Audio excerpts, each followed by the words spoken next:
A seguir, Hora da Notícia.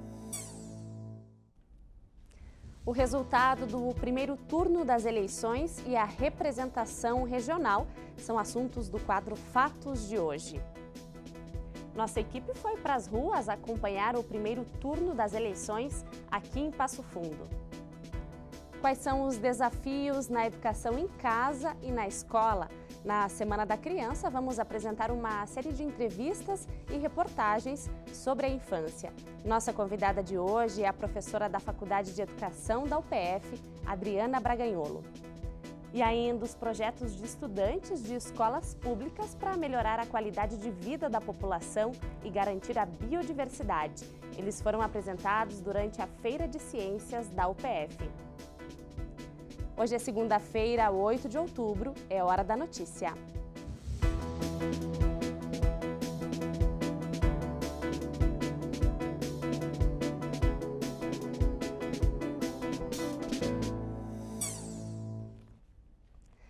Você reparou como as ruas da cidade estavam limpas nesse domingo, mesmo com as eleições? É que desde 2016 é proibido espalhar santinhos pelas vias públicas. A gente foi para a rua nesse domingo para acompanhar o movimento do primeiro turno dessas eleições.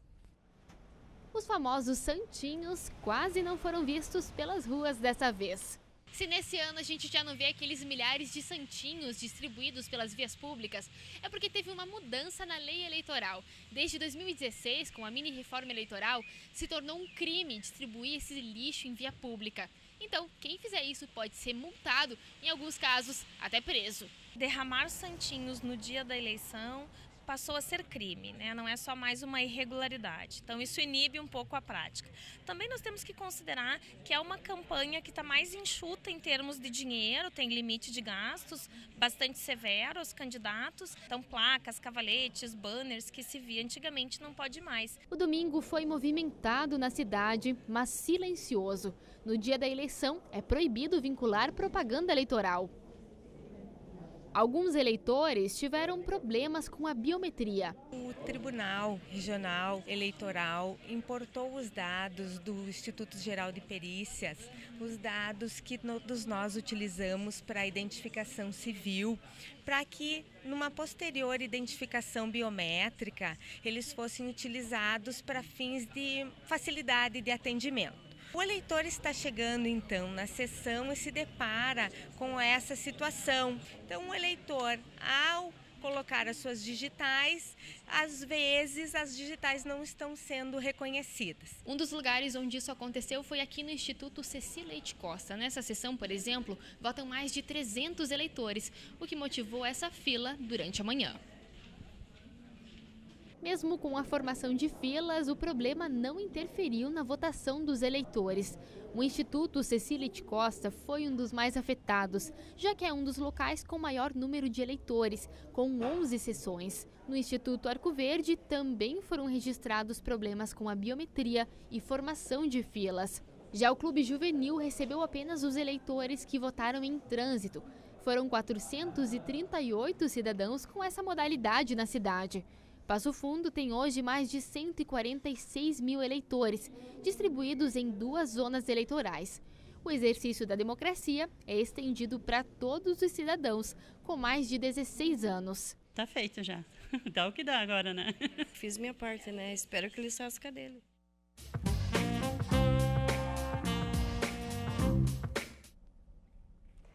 A importância do brincar, o autocuidado, a inclusão. Quais são os desafios na educação em casa e na escola?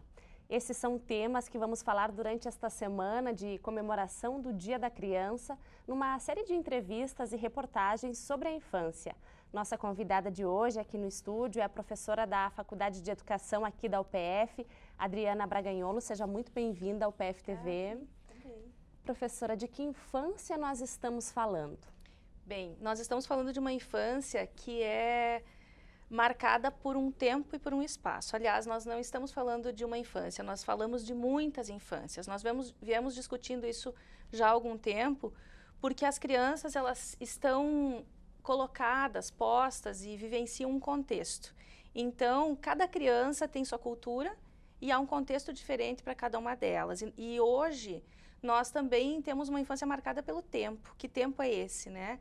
Nós temos um tempo aí, infelizmente, marcado por muitas crises, né? Nós temos crise de economia, crise da política, crise da autoridade, que tem a ver com as crianças também, tem a ver com a nossa vida, na nossa formação. Mas não só, obviamente, né? Nós temos aí também uma infância que tem muitos acessos, né? De maneira também positiva, elas têm possibilidade de ter mais acesso do que há um tempo atrás, né?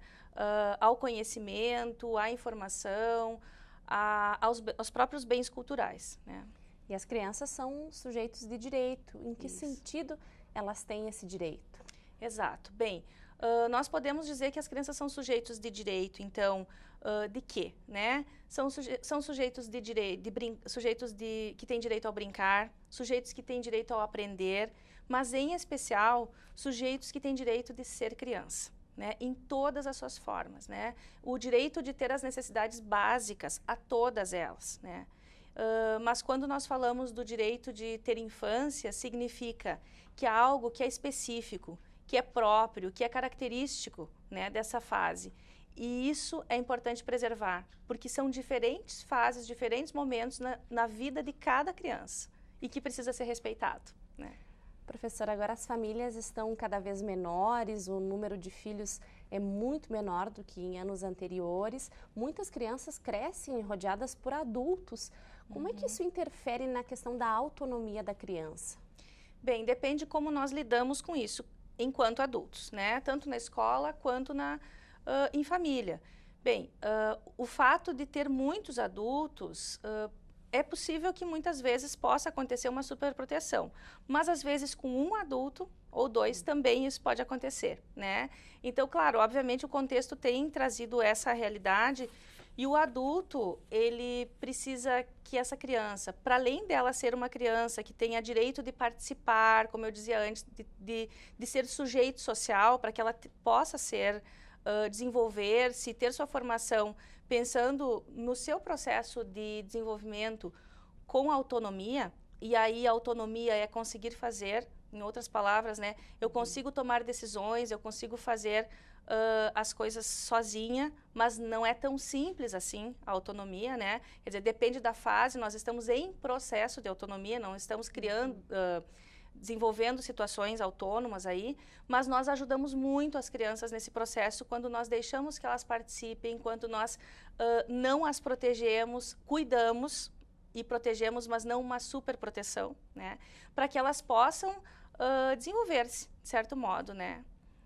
Agora, na nossa realidade, quais são os principais desafios que os pais têm em casa, na educação em casa, e que os educadores encontram, então, nas escolas? Bem, ficaríamos há muito tempo conversando, né, como nós dizíamos antes. Mas são muitos deles. O primeiro é que, para além dessa autonomia, lembrar que o adulto também é uma referência, né? Então, assim, as crianças não podem ser deixadas ou, enfim, outras pessoas assumem o papel da família. A escola tem um papel, que é de educar, mas que também é de ensinar e ajudar que essa criança se desenvolva como ser humano e como sujeito, né? No campo pedagógico, obviamente, as pessoas também educam as crianças na escola, mas nós também, em casa, há um papel fundamental, né?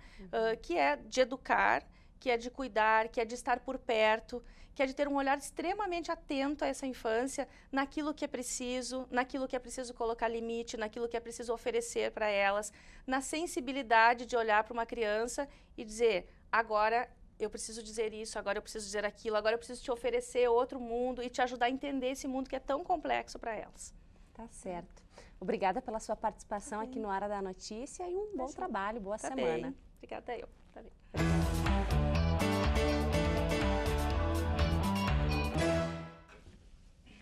E vai ter segundo turno para a disputa presidencial e para o governo aqui do estado também. Mas o quadro Fatos de hoje traz informações sobre a representação regional no parlamento. Zumara. Olha, Kelly, o resultado do primeiro turno da eleição deste domingo mostra uma guinada do país da esquerda para a direita, não só na disputa presidencial, quanto também na composição do Senado e do Parlamento. Jair Bolsonaro, do PSL, e Fernando Haddad, do Partido dos Trabalhadores, disputarão o segundo turno. Bolsonaro fez 46,3% dos votos válidos, enquanto o candidato petista, Haddad, fez 29,28% dos votos válidos. Os dois candidatos já iniciaram a corrida em busca de apoios e a propaganda eleitoral já começa na sexta-feira. Para o governo do estado, o segundo turno foi disputado no voto a voto entre o atual governador José Ivo Sartori, do MDB, e Eduardo Leite, do PSDB. Leite fez 35,90% dos votos e Sartori 31,11% dos votos válidos. Pela primeira vez desde 1990, o Partido dos Trabalhadores fica fora do segundo turno no Rio Grande do Sul. Na corrida ao Senado, no estado, a surpresa veio com a eleição de Luiz Carlos Reins, do Progressista, com 2.300.000 votos. O vínculo com Bolsonaro, mesmo contrariando o partido, e com o agronegócio asseguraram a primeira vaga. Paulo Paim, do Partido dos Trabalhadores, confirmou a reeleição para a 5ª legislatura com 1.800.000 votos. Sobre a representação regional, Passo Fundo, mais uma vez, fracassa na tentativa de eleger um deputado federal. Nenhum dos 8 candidatos que se apresentaram ao cargo fizeram mais de 25.000 votos. Carazinho, que tinha 2 federais, conseguiu reeleger apenas Márcio Biolk, do MDB.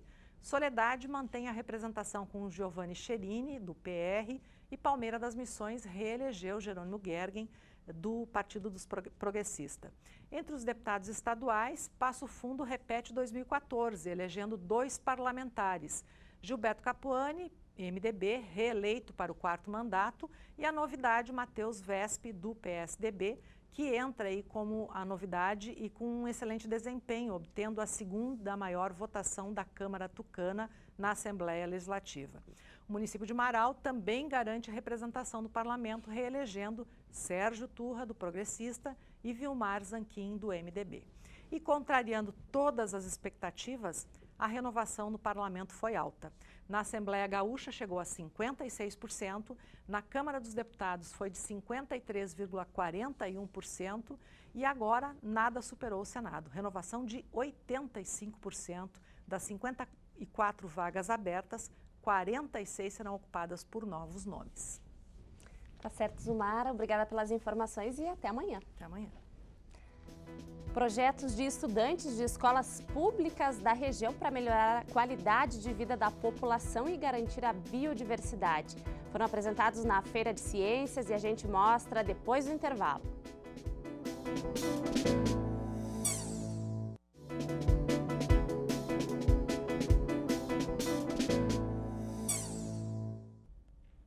E amanhã tem feira ecológica aqui na UPF. Os alimentos saudáveis e orgânicos vão ser comercializados das 10 da manhã até as 3 da tarde, em frente ao Centro de Convivência, que fica aqui no Campus 1, no bairro São José. Toda a comunidade está convidada a participar. E a semana deve ser de tempo encoberto, com possibilidade de chuva na região até o domingo. Veja então como fica o tempo amanhã e também na quarta-feira.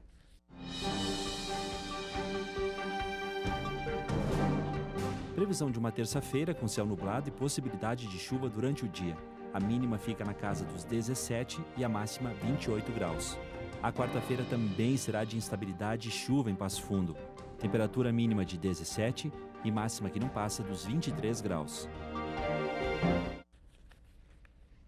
A expectativa de vida dos brasileiros é de até 76 anos. Mas para chegar nessa idade, falando e ouvindo bem, alguns cuidados são necessários. E a Universidade Aberta desta semana fala sobre um projeto que trabalha com os distúrbios de comunicação e alimentação do idoso nas instituições de longa permanência.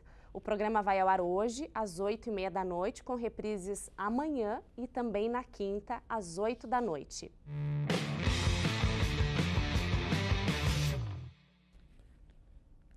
Fim de semana foi de competições para os atletas apoiados aqui pela UPF. O Esporte Clube Gaúcho ganhou de 4-0 do Atlético de Carazinho. a disputa foi em Carazinho pela 11ª rodada da Copa Vianney Carlet. Você pode comer ovo cozido, frito, mexido e não importa se o ovo é de codorna, caipira ou orgânico. O certo é que todos são ótimas fontes de proteínas, vitaminas e minerais. E uma programação especial aqui na UPF vai destacar os benefícios do ovo. Não tem como negar que esse alimento tem vários benefícios e não só da versatilidade, né? Também principalmente dos nutrientes. E por isso, nessa semana, a UPF comemora o Dia Mundial do Ovo. E quem fala comigo sobre o assunto é o coordenador do projeto aqui da UPF, né? E também professor, Fernando Piloto. Fernando, então, vamos falar um pouquinho sobre essa semana, o que tem na programação vindo por aí? Bom dia a todos. Essa semana, na verdade, nós iremos comemorar aqui na UPF, de forma inédita, a primeira semana do Dia do Ovo. Então, amanhã, lá no auditório da Faculdade de Veterinária, nós vamos, enfim, fazer várias palestras falando aí sobre os valores do ovo, os valores nutricionais do ovo, culinária do ovo. Vamos também fazer um pequeno egg break, né, onde serão oferecidos aí para o público ovos, enfim, cozidos, ovos fritos, omeletes. E também, juntamente com a comemoração, vamos sortear brindes, camisetas, bonés aí, homenageando aí as 12 profissões, que é o tema da Semana do Dia do Ovo desse ano. Perfeito. Mas, professor, acho que também é importante a gente lembrar o porquê desse encontro, né? Porque realmente o ovo ele tem vários benefícios, né? Sim. O ovo, infelizmente, por muitos anos foi considerado um vilão, né? Um alimento vilão à saúde humana. Mas hoje as novas pesquisas, elas demonstram claramente que o ovo é um excelente alimento para a nutrição humana. Então, ovos, o consumo de ovos, eles nos oferecem aminoácidos de alto valor no seu aminograma, nos oferecem aí vitaminas, colina, vitamina B12, que são importantes para o desenvolvimento do nosso sistema nervoso central, enfim, o cérebro, né? Também nos oferece aí elementos minerais como ferro e tal para evitar anemia. Então, o ovo é um alimento dos mais completos, barato e que precisa cada vez mais ser divulgado aí para a população. Perfeito, professor, muito obrigada. Lembrando então que a semana, né, do Dia Mundial do Ovo começa nessa segunda-feira e vai até sexta-feira aí com uma série de atividades aqui na Universidade de Passo Fundo. Voltamos ao estúdio. Projetos para melhorar a qualidade de vida da população e garantir a biodiversidade. Estudantes de escolas públicas participaram da 16ª Feira de Ciências e 12ª Mostra de Inovação Tecnológica aqui da UPF. No auditório do Centro de Eventos da UPF, estudantes do ensino médio de Passo Fundo preocupados em melhorar a situação atual dos recursos naturais do país. São vários os trabalhos com foco na biodiversidade e qualidade de vida, a partir da ciência e tecnologia. As amostragens são bem variadas, com diferentes propostas. E nesse universo, a Laura é a única a participar da feira como estudante da graduação. Ela cursa Engenharia Química e realizou um trabalho para criar novas receitas de pães de queijo. Eu precisava emagrecer, estava com princípio de diabetes, então sempre os médicos mandam comer fruta, legumes, verduras. Fazer exercício, mas sempre a mesma coisa, comendo enjoa. E eu gostava muito do pão de queijo, só que queijo é gordura, não pode comer.